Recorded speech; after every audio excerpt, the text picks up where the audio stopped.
Welcome, a very good morning, evening, or afternoon, depending on where the world you're joining us from.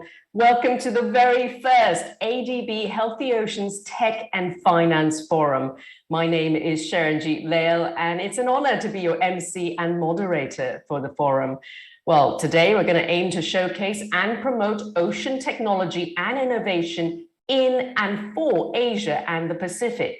We're going to connect ADB's developing member countries with businesses, investors, research organizations, and civil society organizations as well. Over the next 3 days, we're going to explore the ocean by taking a virtual deep dive into 4 themes: plastic-free oceans, coastal resilience, ocean finance, and blue foods. And you can find the full agenda on the virtual platform, along with links to knowledge resources, speaker bios, and the virtual expo. There's also the expo, of course, which showcases 40 different organizations that have technology and finance solutions from around the world. And you can connect with fellow attendees through the activity feed to post your thoughts and start group discussions. And as well, you can click on networking to send chat messages to other attendees. And finally, of course, this forum would not be possible without our partners. You've got WWF Oceans Team, WorldFish, and Save Philippine Seas, along with the ASEAN Catalytic Green Finance Facility, Japan Fund for Poverty Reduction, and the Korean E-Knowledge Partnership Fund.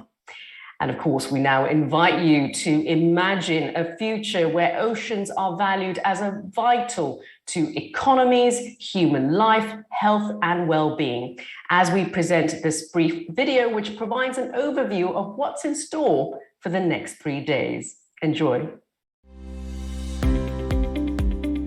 Imagine a future where humanity and oceans thrive, where our oceans are valued as vital to economies, human life, health, and well-being, free from pollution, biodiversity loss, and the impacts of climate change, with sustainable blue economies of fisheries, aquaculture, marine and coastal tourism, and green maritime transport. Learn how this future is possible at the Healthy Oceans Tech and Finance Forum on January 26 to 28, 2022. Join us as we dive deep into innovation, technology, and financing solutions to protect and enhance the health of our oceans. Learn how circular plastic economies can help us achieve plastic-free oceans.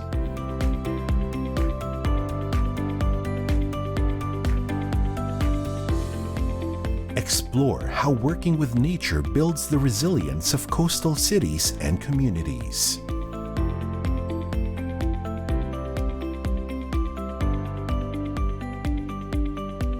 Discover how blue foods can address large-scale malnutrition and poverty.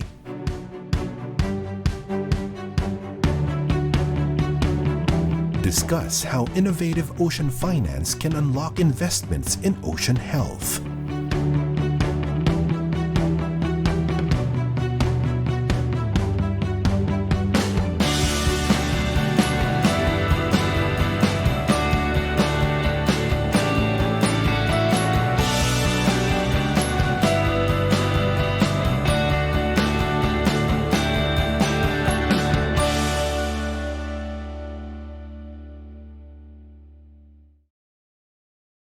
Well, I hope you enjoyed that video, and apologies for some of you who may have not heard some of the audio there. Well, now, to open the Tech and Finance Forum today, it's my honor to introduce ADB's Vice President for Knowledge Management and Sustainable Development, Dr. Bambang Susantono. He is, of course, distinguished in providing global thought leadership on sustainable development. He actively conducts research and publishes books on infrastructure, transportation, urban and regional planning, as well as climate change. He holds a PhD in infrastructure planning and 2 master's degrees, and he manages and coordinates research on key topics, including climate change, environment, gender equality, and food security. Ladies and gentlemen, and distinguished guests, let's give a virtual round of applause for VP Bambang Susantono. Thank you very much, Sharanjit, for a generous introductions. Distinguished guests, forum partners, colleagues, ladies and gentlemen, a very warm welcome to ADB's first Healthy Ocean Tech and Finance Forum from Manila, the Philippines. It is my honor to open this inaugural event, one that brings everyone together to learn, to share knowledge, and to collaborate on the technology and financing solutions to preserve our oceans. I encourage you to explore an exciting agenda of deep dive into coastal resilience, blue foods, ocean finance, and plastic-free oceans, and spotlight sessions on spatial or cross-cutting topics, plus 40 virtual booths featuring technologies and solutions. Oceans are arguably the most important resources and ecosystem for the people of Asia and the Pacific. The majority of our region's population live in coastal areas. Our many diverse cultures and traditions are strongly linked to the oceans. In nearly all of the small island states of the Pacific, for example, 90% live within 5 kilometers of the coast. Asia and the Pacific is home to 3/4 of the world's coral reefs and more than half of all remaining mangroves. The Coral Triangle, or our Amazon of the seas, is the center of global marine biodiversity. 6 of the world's 10 largest fisheries and 90% of its aquaculture are in this region. They are critical to maintain global food and nutritional security. The share of the ocean economy to the gross domestic product, or GDP, in our region can go as high as 30% and even 87% in some island nations. Over 400 million people in the Bay of Bengal area depend on coastal and marine resources for food, their livelihood, and also security. This heavy reliance on our seas and oceans makes us all extremely vulnerable to any decline or damage to our coastal and marine ecosystem. Distinguished guests, ladies and gentlemen, we are here today because our marine ecosystem are now threatened with collapse. Over the past half century, the world has lost nearly half of its coral reefs. The volume of ocean dead zone, enormous area where most marine life can no longer survive or breed, continues to expand at an alarming rate. The COVID-19 pandemic only worsened the already serious problem of marine plastic pollution. We must understand just how critical our ocean health is. On average, 30% of a nation's wealth in our regions comes from natural capital. Protecting our ocean ecosystem is not only an environmental issue, but a development, economic, security, social, and human issues as well. Thus, in 2019, ADB launched an action plan for healthy oceans and sustainable blue economies. We committed to provide $5 billion in ocean investment by 2024 through ADB's own and leveraged finance. I'm happy to report that we are well on the way to achieving our target. Based on our project commitments to date and our pipeline of planned investment, we will reach an estimated $4.6 billion in ocean investment by 2024. We remain committed to the $5 billion figure, and I firmly believe that with strong partnership, we can catalyze much greater investment and, most importantly, improve the lives and livelihood of so many in our regions. Allow me to highlight some of the more promising things we are doing to make coastal ecosystem more resilient, reduce and prevent marine plastic pollution, and supply ocean finance to grow sustainable blue economies. It is encouraging to see momentum building on protecting and restoring our ecosystems. The Global Ocean Alliance now includes 71 countries, 17 from Asia and the Pacific, committed to protecting 30% of our global oceans by 2030. This is starting to translate into major investment in ecosystem, such as the Sindh Coastal Resilience Project in Pakistan and better protection and management of 150 kilometers of coastline in Maharashtra in India. We at ADB are now expanding our region-wide work to promote restoring wetland ecosystem. The Regional Flyways Initiative will mobilize $3 billion in investments to protect and to restore 100 priority wetlands. This will enhance ocean health, people's livelihood, and biodiversity. For this topic, the forum will showcase the wealth of solutions to promote coastal resilience. And tomorrow, Gap Media, a National Geographic Explorer awarded for his nature photography, will remind us of the beauty and life-supporting capacity of these wetland habitats. On marine plastics, let me explain a bit about the global commitment to create a circular economy for plastics. Companies producing 20% of all plastic packaging globally have committed to the ambitious 2025 targets to reduce marine plastic litter. A review completed last year showed clear progress in reducing virgin plastic use, but it also stressed that more effort must go toward reducing demand for single-use packaging in the first place.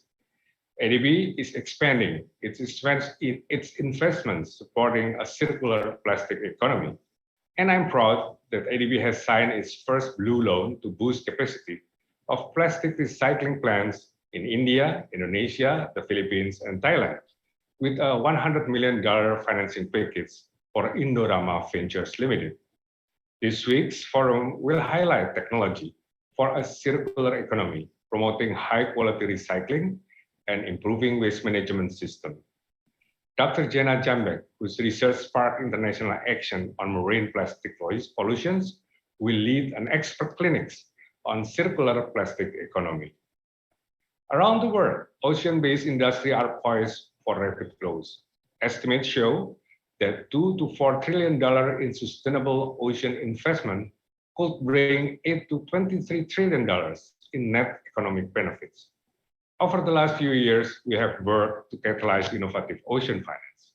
I'm proud that ADB's first dual tranches blue bonds, worth $300 million, were issued last year to help raise needed capital. And we hope to raise more.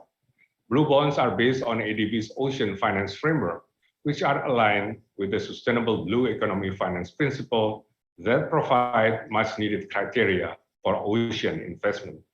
Finally, we want to better use public funds to create bankable projects that catalyze private capital. The Jakarta-based ADB Blue Southeast Asia Finance Hub aims to create $300 million in bankable ocean health projects across ASEAN for the next 3 years. The forum will feature more examples of financing innovations. I invite you to tomorrow's launch of the ASEAN Catalytic Green Finance Facilities book entitled Financing the Ocean Back to Health in Southeast Asia, Approaches for Mainstreaming Blue Finance. We will also showcase opportunity for growing the blue economy, including investment in sustainable and nutritious aquacultures and fisheries. I am looking forward to the insight of our next speaker, Dr. Shakuntala Thilsted, the 2021 World Food Prize winner. Distinguished guests, colleagues, ladies and gentlemen, the world is at a critical turning point as we respond to the pandemic and dual climate and biodiversity crisis. Ocean health must be at the heart of the so-called new economy. We must build forward better to achieve both our environmental and climate goals and create a low-carbon world.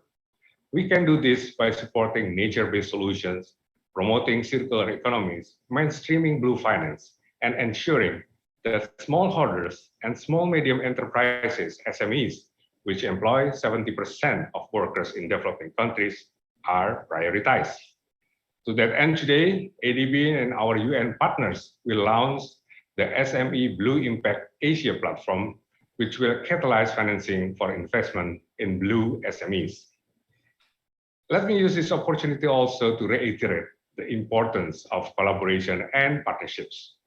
ADB looks to its developing member countries to share their knowledge and aspiration, and I'm heartened by our country's support for ADB's Healthy Ocean Action Plan. I look forward to learning more about leadership for healthy oceans from our esteemed ministers from Fiji, Indonesia, the Maldives, and United Kingdom at tomorrow's Seaside Chat, hosted by my fellow Vice President Ahmed Said. I want to take also this opportunity to thank our partners supporting this forum, including the Japan Fund for Poverty Reduction and the Korea E-Knowledge Partnership Fund, the Worldwide Fund for Nature, WorldFish, and Save Philippine Seas. In closing, we all share the visions of a prosperous, inclusive, resilient, and sustainable blue future for Asia and the Pacific. And I do hope that all of you today will join us in taking this journey together, sailing in healthy oceans to build forward better. Thank you, and back to you, Sharanjit. Thank you so much for that, VP Susantono. I mean, the commitment of the ADB to protect our oceans certainly is commendable. Well, as I mentioned earlier, one of our themes for the forum is blue foods. Now, what is blue foods, you might ask? Well, it's not blue cheese or blueberries, but really food that, of course, comes from our blue seas. And we have the perfect speaker to tell us more. For her lifelong work on blue foods, Dr. Shakuntala Haraksingh Thilsted was awarded the 2021 Global World Food Prize for her groundbreaking research, critical insights, and landmark innovations in developing holistic approaches to aquatic food systems. Now, she is the global lead for nutrition and public health at WorldFish and a member of the steering committee of the high-level panel of experts on food security and nutrition at the United Nations Committee on World Food Security. Let us all welcome Dr. Shakuntala Thilsted. Over to you. Thank you so much, Sharanjit. I am honored to be making this keynote address, harnessing the potential of aquatic food systems for regional development in Asia and the Pacific. And I thank the Asian Development Bank for giving me this opportunity.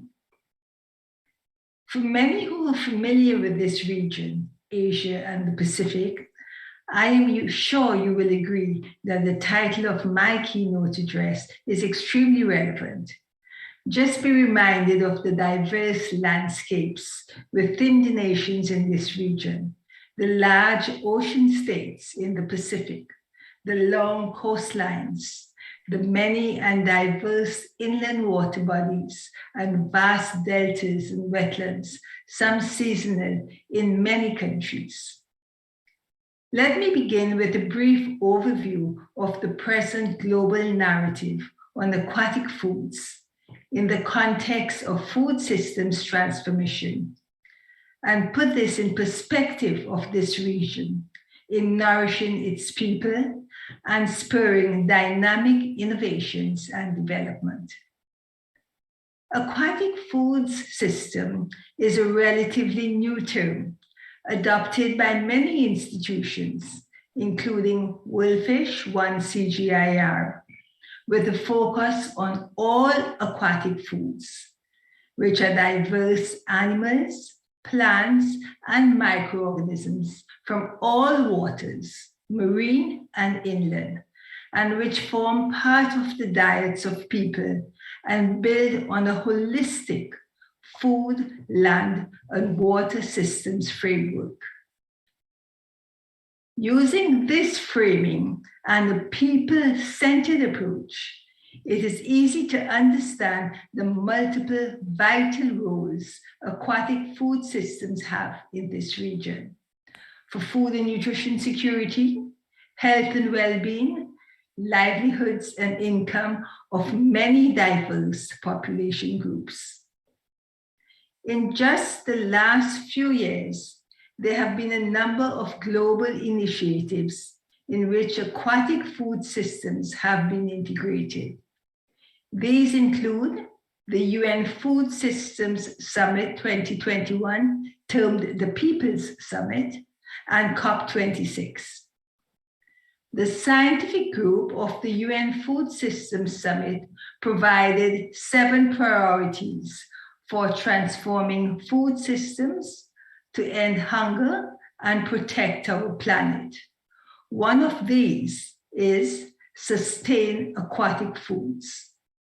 At COP26 last year, following on the UN Food Systems Summit, calls for transformation of food system for nourishing people and our planet were made. The ocean and aquatic environments were recognized and acknowledged for their importance in enabling climate mitigation measures. Aquatic foods, and in particular seaweed, were featured prominently in discussions on nature-based solutions for addressing the challenges in climate crises, and at the same time being a highly nutritious food. Aquatic foods are superfoods, bountiful in multiple nutrients, including minerals, vitamins, and essential fatty acids. These developments were further supported with the emergence of strong scientific evidence that was provided recently by UN Nutrition and Blue Foods Assessment. So the first point I wish to make, as a region, Asia and the Pacific must engage at all levels and continue to build on and strengthen this present global thrust of aquatic food systems for nourishing people and our planet. Highlight the strengths and possibilities of the very many diverse approaches. Invest in people, policies, and science, in new research and scaling innovations, and importantly, work together with other regions in our world to adopt and adapt the successes of this region. It has become apparent that for transforming food systems for the better, a people-centered approach must be employed. In the past, we focus on production systems, increasing the quantity of a few plant-based crops. In this region, rice, for example. A people-centered approach to food systems embraces all peoples, consumers, supply chain actors, producers, and those who support all aspects of the food system, for example, transport and service providers in food markets and food stores. In Asia and the Pacific region, with approximately 60% of the world's population, there is an enormous diversity of peoples and their engagements in food systems. Importantly, in Asia and the Pacific, with many countries still belonging to low and middle-income economies, transforming food systems must respond to the needs of the poor and vulnerable, leaving no one behind. Without priority given to this large and diverse population group, it will not be possible to attain regional development. In the 2021 State of Food Security and Nutrition Report, it is noted that Asia and the Pacific region accounts for 420 million hungry and malnourished people. This is an increase of about 16% from the previous year, exacerbated by various disruptions, including the COVID-19 pandemic, but also political instability and natural disasters. As seen globally, the number of unemployed people in the region increased following these disruptions, and with a higher proportion amongst women and youth than for men. In Asia and the Pacific region, many of the people engaged in aquatic food systems are small-scale or artisanal fisherfolk and belong to the group of the poor and vulnerable. These dire trends, especially with COVID-19, are affecting them disproportionately, and with increasing numbers, these regions can be set on a disastrous course of not being able to meet the Sustainable Development Goals, including SDG 2, Zero Hunger by 2030.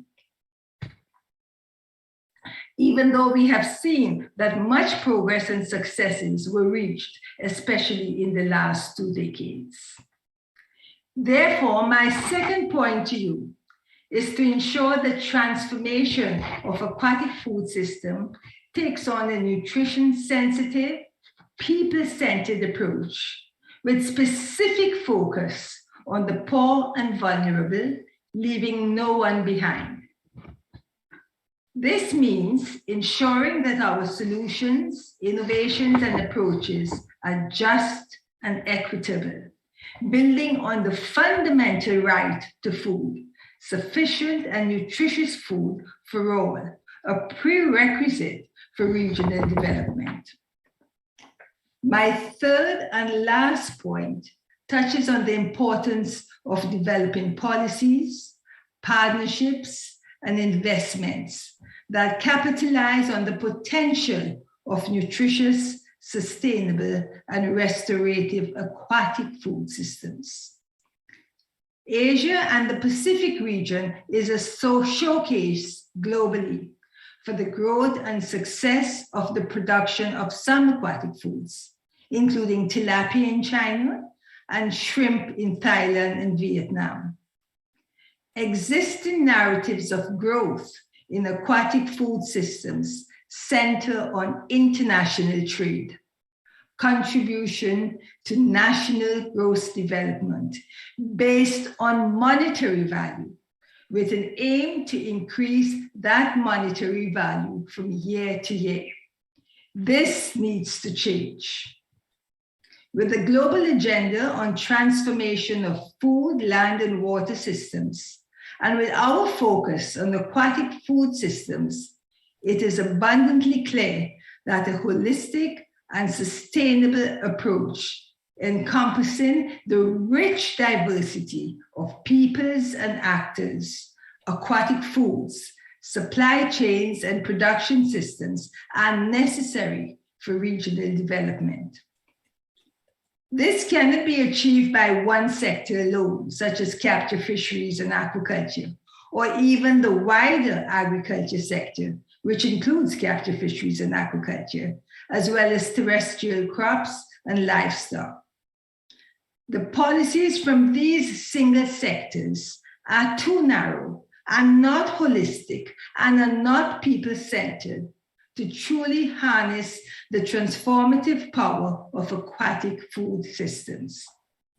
We must engage a range of partners and have integrated policies within food production and supply chains, linking these with consumption trends and demands, food and environment ministries, departments, nutrition and health, education, and capacity building. Greater engagement of the communities at all levels and incorporating traditional knowledge are necessary in developing meaningful policies that work for all. Partnerships with the private sector are crucial, as seen in the responses to COVID-19, whereby the private sector can assist governments to reach the poor and vulnerable with nutritious food products. For example, through school feeding and mother and child care programs. The Asian Development Bank, which is now in its 56th year of operation, can serve as a catalyst to accelerate the growth and development of aquatic food systems within food, land, and water systems transformation, as well as for equitable economic growth and development in the region. As ADB continues to drive its investment across 7 operational areas, it is now timely to revisit its focus and make meaningful changes to be a regional champion for food systems transformation. With less than 9 production seasons before we reach 2030, ADB, together with strategic partners such as WorldFish, 1CGIR, can lead a regional aquatic food systems revolution that will nourish all peoples and nations, leaving no one behind in Asia and the Pacific. Thank you. Well, thank you so much for that, Dr. Thilsted. I mean, blue foods certainly are a critical part of achieving food security and sustainable livelihoods, as well as, of course, protecting ocean health. And the focus on investment, as you mentioned, on people, policies, and science is so significant. Well, that wraps up the first half of our opening plenary, a great start to the three-day forum. And now we can shift to a seaside chat as opposed to a fireside chat. And that's really to bring in perspectives from the global, national, and grassroots levels.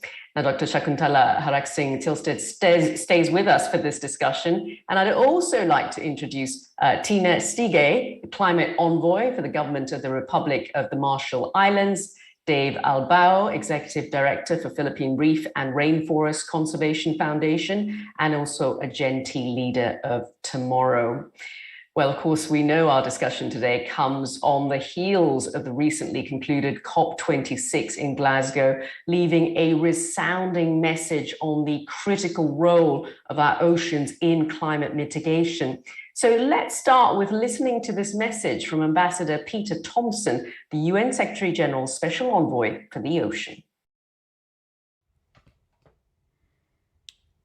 Excellencies, ladies and gentlemen, warm greetings and all courtesies observed at this, the very first Healthy Oceans Tech and Finance Forum led by the Asian Development Bank.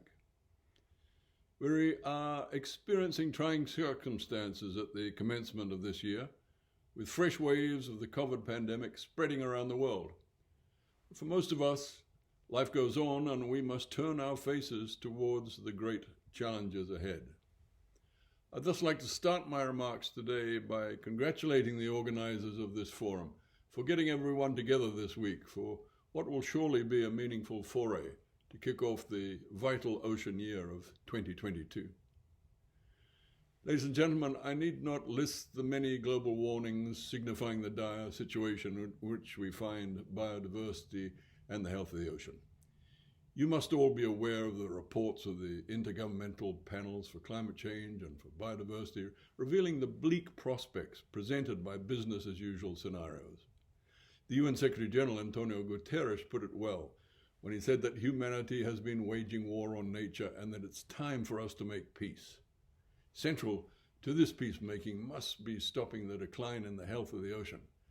And the synchronicity of a series of potentially game-changing multilateral gatherings in 2022 gives us the opportunity to do just that. We are by no means powerless to stop the decline in the ocean's health. And as Shakespeare put it, there's a time and tide in the affairs of men that taken at the flood leads on to fortune. 2022, ladies and gentlemen, is that time. I ask you to consider that humanity's best hope of reversing the decline in ocean health is to comprehensively implement the Sustainable Development Goal for the ocean, namely SDG 14, integral to the universally agreed 2030 Development Agenda of the United Nations. In that regard, a series of multilateral meetings are ahead in 2022, which taken together with universal international commitment can lead directly to achieving SDG 14. These include the World Trade Organization Ministerial Conference with the ability to remove harmful fisheries subsidies, the United Nations Environmental Assembly, UNEA 5.2, with an initiation of negotiations for an international treaty to stop plastic pollution, the Intergovernmental Conference on Marine Biodiversity beyond areas of national jurisdiction, so-called BBNJ, with the conclusion, hopefully, of a robust treaty for governance of the high seas. Then there's the Convention on Biological Diversity at the Conference of the Parties, CBD COP15, and the potential for, therefore, 30 by 30 planetary protection to be adopted.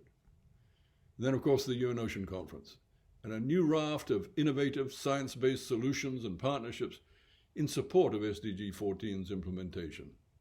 And not forgetting the UN Framework Convention on Climate Change Conference, UNFCCC's COP27 in Sharm el-Sheikh, with the required commitments there to climate adaptation and finance.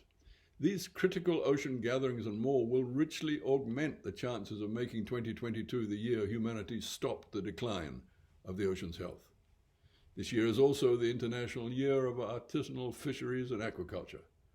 Last year, the UN launched its Decade of Ocean Science for Sustainable Development and the Decade on Ecosystem Restoration to support and advance the realization of the 2030 Agenda. An outcome of last year's COP26 climate conference was to build ocean considerations into UNFCCC's ongoing work, which is expected to lead to solid progress with further negotiations in mid-June to address such issues as ocean warming and acidification. These in turn will improve the ocean's health and secure its unique capacity to sequester carbon. It is vital that the international community does not squander the unparalleled opportunities presented by this confluence of attention in 2022 on the need for decisive ocean action. Ladies and gentlemen, under universal mandate from all 193 member states of the United Nations, the second UN Ocean Conference will be co-hosted by the governments of Portugal and Kenya in Lisbon, 27 June to the 1st of July this year. Asia and the Pacific must be ready to demonstrate leadership in putting in place the science-based solutions and market tools necessary to advance SDG 14's implementation. Since the last UN conference, we have seen progress on countries adopting specific initiatives to support small-scale fishers who contribute about half of global fish catches in developing countries and employ more than 90% of the world's capture fishers and fish workers, about half of whom are women. Responsible ocean resource use, however, remains highly uneven, and we are yet to address the unsustainable fisheries subsidies effectively, with 63% of them designated as harmful. We need to redirect harmful subsidies towards ocean-positive investments and support sustainable seafood value chains and innovation that protect marine life, such as bycatch excluders. There has been promising voluntary action on addressing plastic pollution, and there is growing recognition of the need for a global framework to set clear, measurable targets to reduce the production of new virgin plastic and the elimination of single-use plastic, for which there are sustainable alternatives. We need regulations and standards that will ensure that plastic is only produced if it can be safely and optimally recycled. We've seen an increase in marine protected areas with 2020 coverage of global coastal waters and the ocean, with several major site designations since then. That back in 2020 it was about 7 to 8%. But added momentum will be required if we're to increase this to 30% by 2030. Ladies and gentlemen, in conclusion, in 2022, we must bring the provision of adequate finance for the development of the sustainable blue economy to center stage. Our future security, be it in food, medicine, or energy, demands that we invest now in the technologies and innovations needed to stop the decline in the ocean's health and to deliver on our SDG commitments. If not, we may lose our fortune. Therefore, let this be the year when we take the tide, when we truly treat the ocean with the balance and respect that is its due, as embodied in the heart of SDG 14. And I thank you for your attention.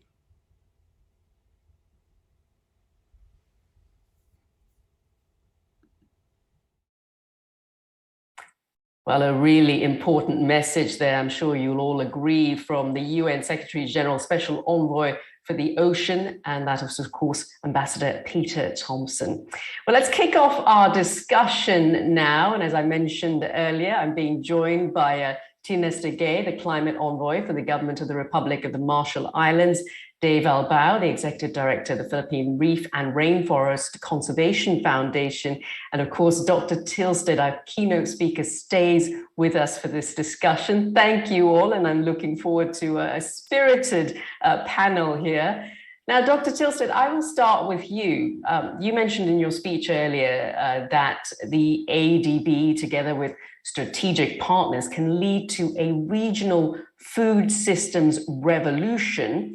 You said it's going to take investments in people, policies, and science, and that really it needs to be a people-centered approach So tell us a little bit about your vision for this. What are some of the initial steps, for instance, that the ADB can take to make this happen? Thank you, Sharanjit. And there is so much that's already happening. So I will say that especially in this part of the world, in Asia and the Pacific, the revolution has started in terms of aquatic food systems. But I have 4 initial steps I will call for.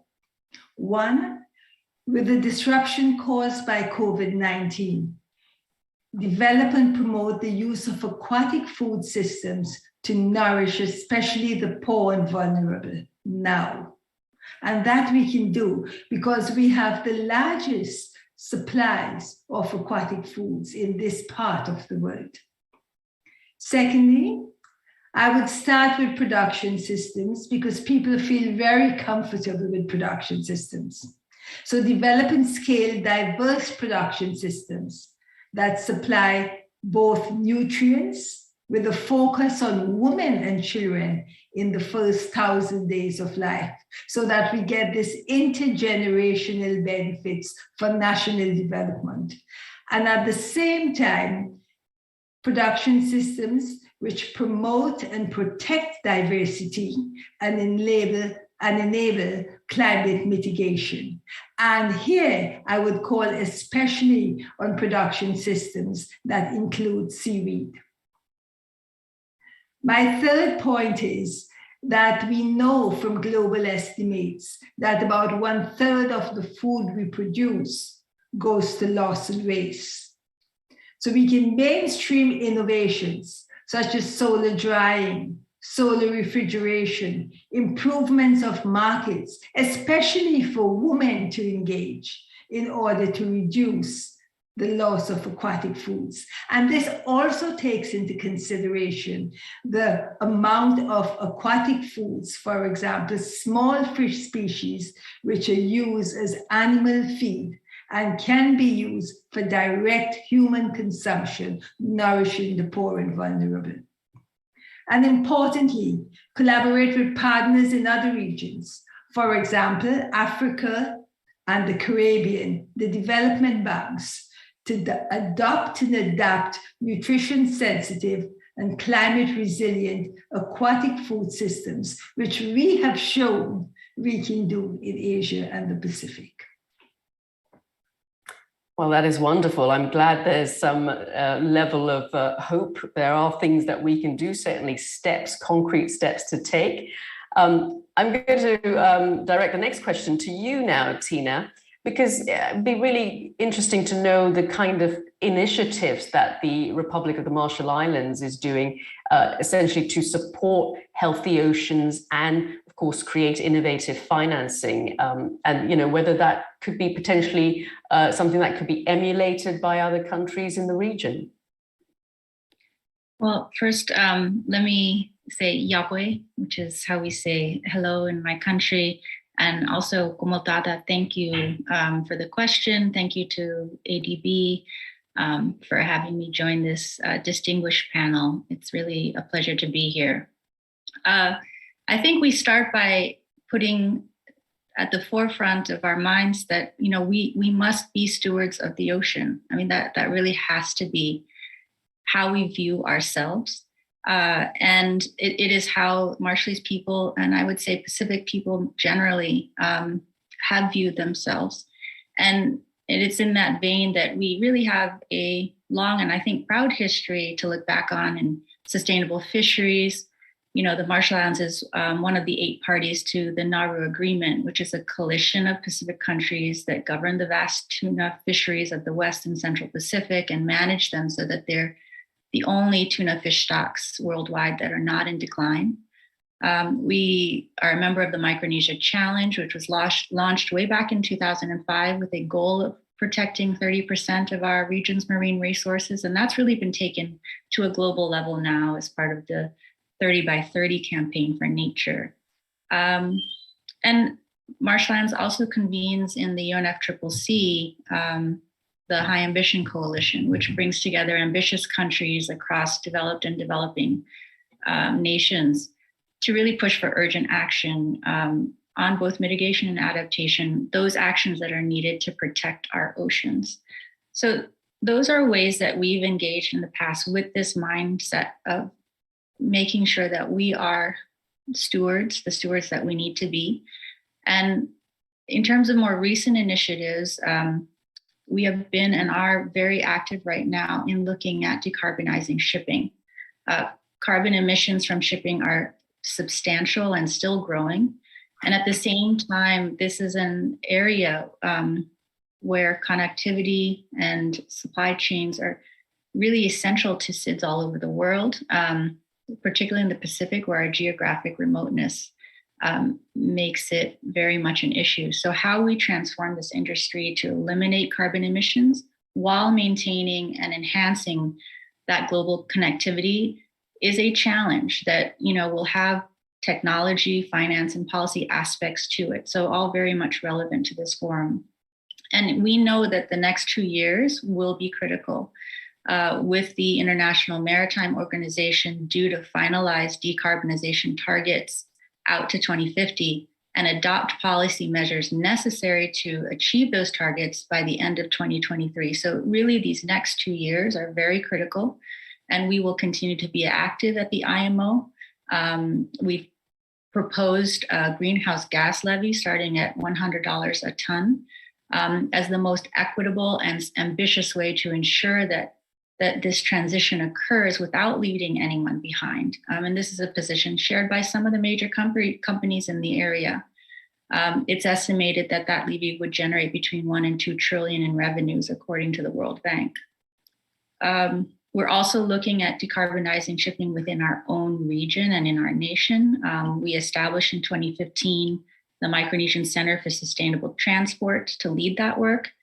And we launched in 2019 the Pacific Loop Shipping Partnership with Fiji, committing to a 40% reduction in Pacific shipping emissions by 2030 and full decarbonization by 2050. And that partnership calls for a 500 million blended finance package from international development partners for the investments that are necessary to achieve this. And those investments will be in infrastructure and in new technologies like wind hybrid ships, rotor sails, zero emission fuels. But I think we really come back to Dr. Thilsted's point on people and people-centered. Really what we need to be investing in heavily is our people.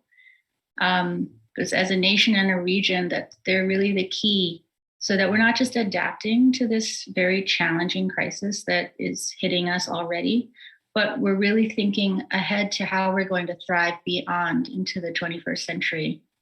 And, we've always been seafarers. We've always taken on that challenge of going into unknown waters. And we have to continue to make sure that our people are there at every step of the way in this transformation so that, we can capture the benefit of the economic opportunity, but also making sure that, that transition leaves no one behind, particularly in the Pacific. Thanks so much. Thank you so much for that, Tina. And I loved what you said about being stewards of the ocean. I mean, it just shows the level of responsibility we all have as humanity towards our precious ocean. Now, we've got just about a little over 10 minutes to the conversation. I really want to get more insights from all of you. I'm going to turn to you now, Dave. Of course, given the work that you do with coastal communities at the grassroots level, what do you think are the highest priorities that we really should be focusing on to bring in the assistance and the financing needed to meet people's needs? Again, as Dr. Thilsted mentioned earlier, it is a people-centric approach. So how do you do that? Thank you, Sharanjit. Mabuhay sa lahat. I am actually very honored to be here because I work with a small NGO in the Philippines, but I'm happy to share, stories from the coasts. Food security, I would like to affirm that this is, of course, the top priority, ensuring healthy food systems, not just in the policy level, but actually being felt in the grassroots. And how can I describe this situation? Let me share with you that one of our programs is reducing ocean plastic, and part of that is engaging fishers to audit the waste that they find in their beaches, right? And from about 38% to 50+% of the waste that is being collected there is actually packaged processed food. So you can see the irony, for example, when a fisher comes back to shore and sells all their catch, for money that they would need to pay at the community store, and then of course they would have, there would be nothing left. They would be, in the Philippines, you have sari-sari stores. They would have a credit and buy food there, and most of these food are instant stuff, instant noodles, and everything comes in plastic. And then you have this vicious cycle of the packaging also turning into waste that goes into our ocean and suffocating marine life, and of course turning into microplastic that enters our food chain. So this is, I think, the system that we would like to change, especially for the benefit of the communities that live at the coast. And there will be transition costs for the transformation that we want, right? Sadly, though, a lot of these transition costs sometimes get, the consumers get absorb the costs. We make the products cheaper so that the waste management is externalized to a local government, for example. This is something that I saw also in those packaging of all food items, even coffee, corned beef, everything in sachets, in those single-use plastic. It's so cheap because the costs are being covered by the fishers themselves, by managing their waste, having to deal with not having enough food, despite that they are food producers. It's just a sad situation, but I know that we can transition this, and this is what we're trying to do with the work that we're doing here. Thank you, Sharanjit. Thank you for that, Dave. Now, Tina, I'm going to move back to you. I mean, you are the climate envoy, of course, for the Marshall Islands.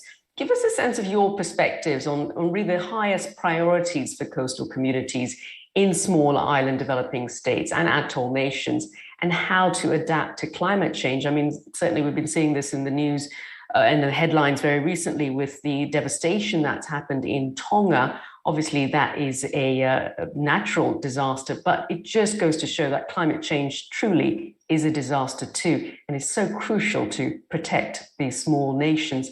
Give us a sense of what's being done there. Well, thank you for just noting that we are an atoll nation, and I sometimes when I try to explain what that means, I mean, we essentially, we have no higher ground to retreat to. We are only coast. I mean, essentially it's two beaches with a little bit of land in between. Well, the reef on one side and the beach on the other. So for us, clearly sea level rise is a key threat. Of course, it's not the only threat. I have to be clear, ensuring we have adequate fresh water is also something that is going to be more and more challenging due to climate change. We've experienced several terrible droughts in recent years. And in fact, as we speak, several of our northern atolls are currently experiencing drought conditions, and that's forecast to continue for at least another few months. So we're very much in sort of disaster mode already and planning to make sure that those communities get the water that they do need. But on top of these, we sort of what I call cascading effects is what we have when we look at the science and see that that significant sea level rise is in our future. It's in our present. It's ever more in our future, and it must be a part of all our national planning going forward. I think we have to note that there's uncertainty around how fast it will rise, how much it will rise. Some of that uncertainty is scientific in terms of the speed of the global average sea level rise and how that global average translates in the Pacific. There's uncertainty around the possible collapse of the Thwaites Glacier in Antarctica, which would significantly accelerate the timeline for us in terms of needing to have planned for very extreme effects. There's also uncertainty over the speed of emissions reductions, and that will influence how quickly the waters rise. So from an adaptation perspective, the Marshalls has to look at all those different potential futures and plan around different possibilities.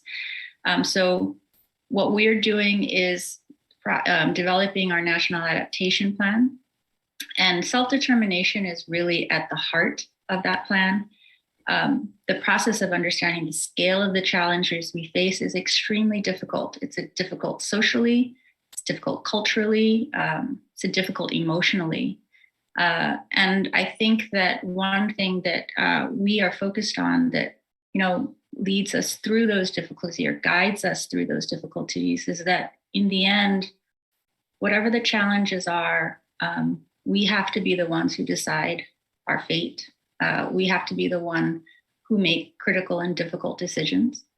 And in order to do that, we will need our international partners to support however, the plans that we put in place. So we really do look to be working with partners like the Asian Development Bank. And I do want to note here that the ADB has already really stepped up to support us. We are currently the chair of the Coalition of Atoll Nations on Climate Change, which also includes Kiribati, the Maldives, Tokelau, and Tuvalu. And, we're connected in that group by our common vulnerability to sea level rise. And it provides a forum for us to collaborate and adapt on adaptation plans, share lessons learned, and help to amplify our voices on the international stage. And so, ADB has been very supportive of CANCC and its further development as an institution. And I just want to acknowledge that. I think just to leave you with one thought, we've heard it during this time of COVID. It's been challenged and challenging, but really when we're together, we are stronger. And that definitely includes the atoll nations responding to climate change. That's true. A very inspirational way to end it. Thank you so much for that, Tina. And we've just got 3 minutes left to this discussion. I wish we could go on because there's so much to say. I'm going to direct the last question to you, Dave. We know that young people like yourself and many others around the world, they are strongly advocating for action on climate change. Marine plastics that you talked about, a real concern there.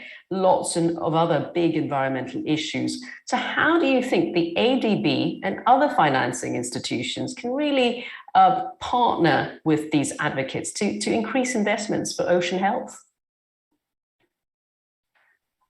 We have to harness the energy of these generations that we call millennials and the Gen Z.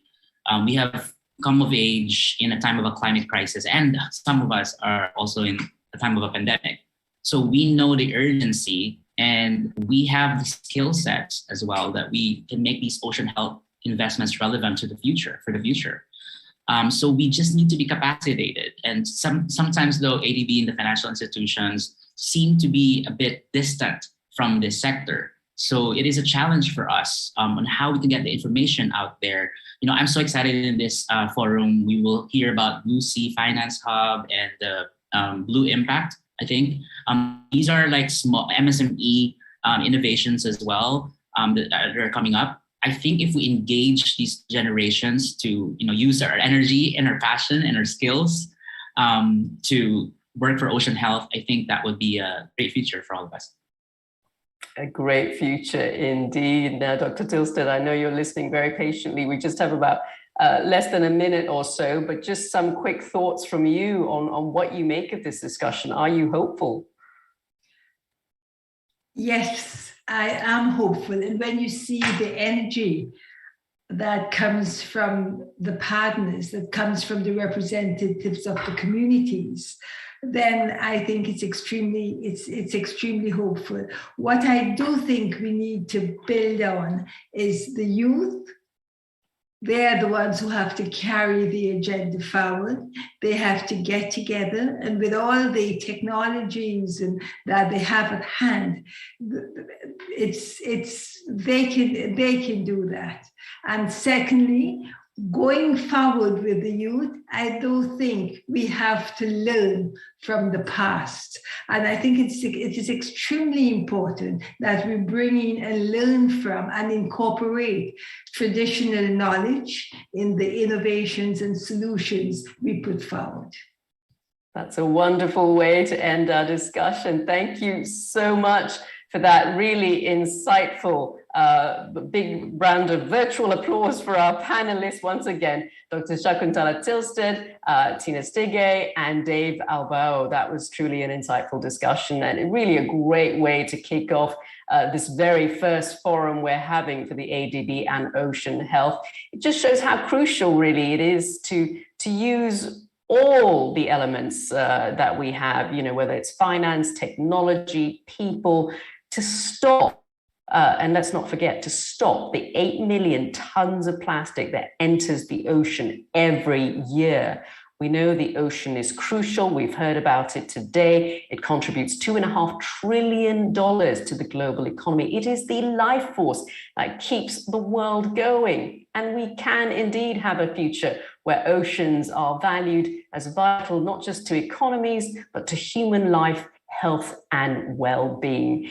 Thank you all for being part of this today as we kicked off the opening to this forum. Please stay with us throughout the day with more exciting forums and sessions. And I'm looking forward to hearing for more of those. Thank you all.